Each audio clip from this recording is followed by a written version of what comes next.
আসসালামু আলাইকুম। আজকে আমি আপনাদের দেখাবো এমন একটি সেটিংস দেখাবো যেটা হইছে আপনারা অনেকে ইমো চালান।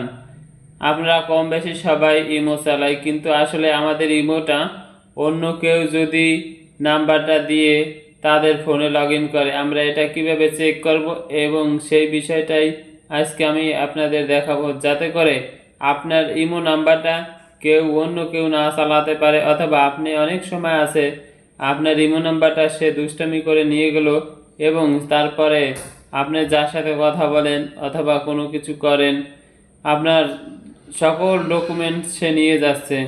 আপনি এই বিষয়টা থেকে কিভাবে রক্ষা পাবেন, চলুন তাহলে লেটস গো।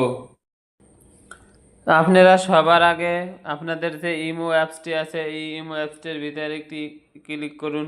এখান থেকে বাম পাশে দেখবেন আপনাদের যে ছবি দেওয়া আছে ইমোর, সেই ছবির উপর একটি ক্লিক করুন।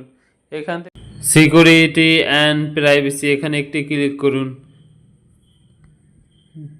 তারপর এখান থেকে নিচে চলে আসে ম্যানেজমেন্ট ডিভাইস, এখানে একটি ক্লিক করুন।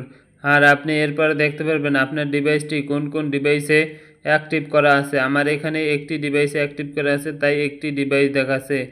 এভাবে আপনি আপনার ডিভাইসটা চেক করে নেবেন, যাতে করে আপনার সকল ধরনের সিকিউরিটি থেকে আপনি রক্ষা পান। না হলে আপনার এমন সময় আছে আপনার ইমোটা একজন হ্যাক করে নিল এবং আপনার অনেক সমস্যা হবে।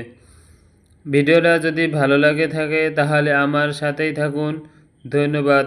এবং আপনার বন্ধুদেরকে শেয়ার করে দেবেন, যাতে করে তারাও এই সমস্যা থেকে সমাধান পেতে পারে।